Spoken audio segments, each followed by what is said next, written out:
দুখ নিদিওঁ দুৰ্ঘটনাটো দুৰ্ঘটনা এই মুহূৰ্তত কথা কৈ থাকোঁতেও মই সংজ্ঞাহীন হৈ যাব পাৰোঁ গতিকে দুৰ্ঘটনাই কাকো আগজাননী দি নাথাকে আৰু এইটো কথা আপোনালোকে যিকোনো ক্ষেত্ৰত সাৱধান হোৱাটো উচিত কিন্তু আমি নিৰপেক্ষভাৱে যেতিয়া চাওঁ সকলো খুব আন্তৰিকতাৰে কাম কৰে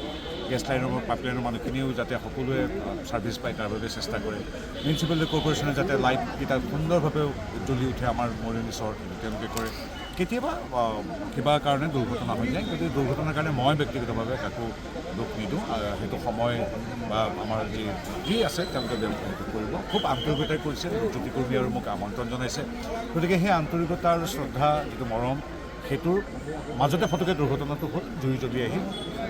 এনে নহওক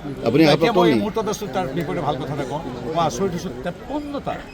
আত্মসহায়ক গোটেই ইয়াত পিঠা পনাৰ পৰা বিভিন্ন ঘৰ বনোৱা সামগ্ৰী ইয়াত বিপণনৰ বাবে আজি মিউনিচিপালিটি বৰ্ডৰ সহযোগত আগবাঢ়ি আহিছে য'ত ৰূপজ্যোতি কুৰ্মী ডাঙৰে মই আহিছোঁ ইয়াত শতাধিক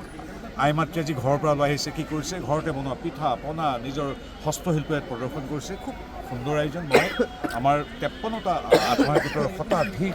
আই মাতৃ বা মহিলা যুৱতী তথা মিউনিচিপালিটি বৰ্ড সন্মানীয় বিধায়কক আৰু আপোনালোক সংবাদ মাধ্যমকো ধন্যবাদ জনাইছোঁ এই অনুষ্ঠানটো এই ৰাতিপুৱাৰ পৰা ইমান সফল হোৱাৰ বাবে সেইটো এটা প্ৰথম কথা আৰু দ্বিতীয় কথা হ'ল দুৰ্ঘটনা নহওক দুৰ্ঘটনা কোনো কৰোঁ বুলি নকৰে মই ক'ৰবাত কিবা জুই লগাই দিম বুলি কোনো নজ্বলাই হৈ যায় আমি সাৱধানে থাকিব লাগে সংবাদ মাধ্যম বা আমি সেই একেটা কথাই ক'ব স্যাৰ প্ৰথম প্ৰাৰক্ষা পৰিলক্ষিত বাহিনী পবিত্ৰ সেইটো আমি নাজানো হয়তো আপোনালোকে আছিলে যেহেতু যিকোনো জুই জ্বলিছিল আচলতে গেছৰ জুই দপদপকৈ জ্বলি আহিছিলে এতিয়া আপোনালোকে বেলেগ নিউজ কৰিবলগীয়া হ'লহেঁতেন যদি বাৰ্ষ্ট হ'লহেঁতেন তেতিয়াহ'লে আপোনালোকে ৰূপজ্যোতি কুৰ্মীয়ে মোৰ নামত বেলেগ কিবা এটা নিউজ কৰিলেহেঁতেন কিন্তু মুৰাদৰ আশীৰ্বাদ ঈশ্বৰৰ আশীৰ্বাদ আপোনালোকৰ অসমৰ আশীৰ্বাদ আমাৰ ৰাইজৰ আশীৰ্বাদ সদায় আছে গতিকে সদ্যহতে আমি নিৰ্বাচনত জিকি লওঁ তাৰপিছত স্যাৰ নিশ্চয় কাৰোবাৰ গাফিলতি থাকিব লাগিব সেইখিনি ঘটনা নহয় চাওক পোনপটীয়াকৈ দোষ দিবলৈ বেয়া মানুহক কাৰণ এইসকলে খুব শ্ৰদ্ধাৰে কৰে কাম কেতিয়াবা টেকনিকেল কিবা বিসংগতি হৈ যায় যিবিলাক আমাৰ হাতত নাথাকে আচলতে পাইপখিনি যিমান তললৈ পুতি ওলাই যায় সিমান তলত নাই পুতা তেনেকুৱা হ'ব পাৰে কিন্তু মই এতিয়ালৈকে বৈজ্ঞানিক দৃষ্টিকোণৰ পৰা বা টেকনিকেল দৃষ্টিকোণৰ পৰা চোৱা নাই মই ফটকৈ দোষ দি কথা কৈ দিলে সেই মানুহকেইগৰাকীও হয়তো তেওঁলোকৰ মনটো আঘাত পাব গতিকে যি আছে সেইখিনি আমাৰ নিৰ্দিষ্ট বিভাগ আৰক্ষীয়ে চাব কিন্তু মই আজিৰ তাৰিখত এগৰাকী বিদেশ ৰাজ্যমন্ত্ৰী হিচাপে পোনপটীয়াকৈ কাৰোবাক দুখ দি দিওঁ আমুকে ভুল কৰিছে তেনেকুৱা নহয় তেওঁৰো আমাৰ দৰে এটা সততাৰ আন্তৰিকতাৰ কাম কৰিছে আমি সকলোৰে প্ৰতি এটা শ্ৰদ্ধালৈ আগবাঢ়িব লাগিব কোনো নকয় যে ইয়াত জুই জ্বলি যাওক পবিত্ৰ বা ৰূপজ্যোতি জ্বলি যাওক তেনেকুৱা নহয় কিবা দুৰ্ঘটনা এইটো আপোনালোকে নিজেও আছে তাত দুৰ্ঘটনা কাৰোৰে নহওক সেইটো বিচাৰিছোঁ আজি এটা ইয়াত এনেকুৱা এটা এক্সিডেণ্ট হৈছে অলপ আগত পবিত্ৰ মাৰ্ঘিতা ডাঙৰীয়াই আমাৰ কেন্দ্ৰীয় মন্ত্ৰী তেওঁ ধুনীয়াকৈ তেওঁ কথাখিনি কৈছে যে দুৰ্ঘটনাই কোনো ইচ্ছাকে নকৰে তো আমি খুব সততাৰে এমএলএৰ লগত কথা পাতি আমি ৱাৰ্ড মেম্বাৰৰ লগত কথা পাতি আমি ডেকৰেটৰ পোষ্ট লাইট পোষ্ট আমি ষ্ট্ৰীট লাইট আমি লগাবলৈ গৈছিলোঁ আজি এটা ডেমো হিচাপে আমি তেনেকুৱা পোষ্ট এটা অপেনিং কৰাবলৈ গৈছিলোঁ তাতে তাৰ এই পোষ্টৰ তলত বা ছাইডত আমাৰ গেছ পাইপলাইন গৈছে গেছ পাইপলাইন যোৱাৰ কাৰণে তাত এটা লিকেজ আছে যেহেতু আমাৰ কেন্দ্ৰীয় মন্ত্ৰী আহি উপস্থিত হৈছে আমাৰ মাননীয় বিধায়ক আহি উপস্থিত হৈছে আৰু তাত আমাৰ চেয়াৰমেন এক্সিকিউটিভ অফিচাৰ মই ভাইচ চেয়াৰমেন ৱাৰ্ড মেম্বাৰ আৰু আপোনালোকে সকলোৱে উপস্থিত আছিলে তেতিয়া আমাৰ চেয়াৰমেন বাইদেউ যেতিয়া চাকিডাল জ্বলাব গৈছে এই চাকি গছ জ্বলোৱাৰ সময়তে তাত ধপধপাকৈ জুই উঠিলে তো তাৰ কাৰণে আমি খুব দুখিত আমি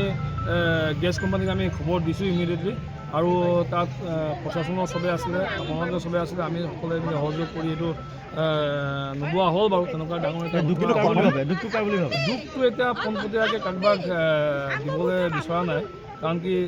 গেছ কোম্পানীয়ে যিটো পাইপলাইন কৰিছে তাত একজেক্টলি মেজাৰমেণ্টটো আছে নাই বা এইটো একচুৱেলি টাউন কমিটি অৱগত নহয় নেকি টাউনখনৰ মাজেদি গেছ পাইপলাইন গৈছে আপোনালোক অৱগত নহয় নেকি যে কিমান মিটাৰেদি গেছ পাইপলাইন গৈছে হয় আমি অৱগত হয় আমাৰ পৰা NOC ল'ব লাগে যোৱাবাৰো লৈছিলে নাই NOC দিছোঁ আমি যোৱাবাৰো এটা এনেকুৱা পাৰ্টি আহিছিলে তো আমি NOC নিদিয়াৰ কাৰণে তেওঁলোকে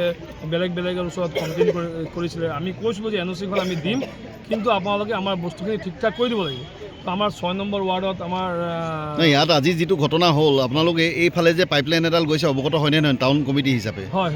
তাৰ পাছতো তাত পোষ্টটো যে পুতিছিলে সেই পোষ্টে গৈ পেলাই পাইপলাইনডালক খুন্দা মাৰিলে চাগে এই পোষ্টটো মাৰা নাই কিন্তু পোষ্টটো ইমান তললৈকে যোৱা নাই পোষ্টটো ডেমো আছিলে চাগে তাৰ পৰা কিবা এটা লিক হৈছে মাজে এনেকুৱা আমি আৰু আগত পাইছিলোঁ যে গেছ অলপ লিক কৰিছে তেতিয়া আমি খবৰ দিওঁ বা কোনোবা পৰিয়ালে আমাক খবৰ দিয়ে তেতিয়া আমি গেছ কোম্পানীক খবৰ দিওঁ, তেওঁলোকে আহি এই বস্তুটো তেওঁলোকে ঠিক ঠাক কৰে। কিন্তু আজি তেওঁলোকে চাগে এইটো যেতিয়া হৈছে আমি আৰু চিনচিয়াৰ হ'ব লাগিব, আৰু আমি অলপ এক্টিভ হ'ব লাগিব। আমি গোটেই মৰিয়ানী